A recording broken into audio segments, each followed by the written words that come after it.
3, 2, 1, 0, action!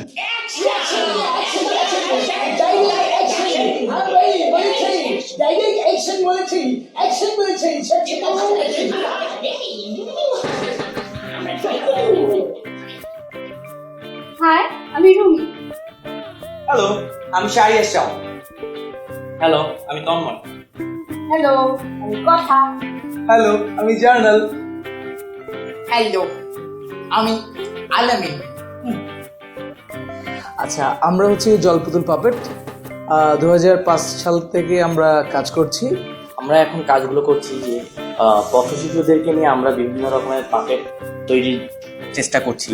খুব মানে দামি কিছু না, খুবই মানে সহজে পাওয়া যায়, আশেপাশে পাওয়া যায় এরকম জিনিস দিয়েই পাপেটটা তৈরি করছি। আমরা চাচ্ছি একটি মাঠ দখল নিয়ে আসলে গল্প করার, মানে বাচ্চাদের খেলার মাঠ বা এইসব কিছুর এত বেশি এখন স্পেস সংকুলন হয়ে যাচ্ছে যে আসলে বাচ্চারা নিজের বাসার বারান্দা ছাড়া খেলার জন্য আর তেমন কোনো জায়গা নেই।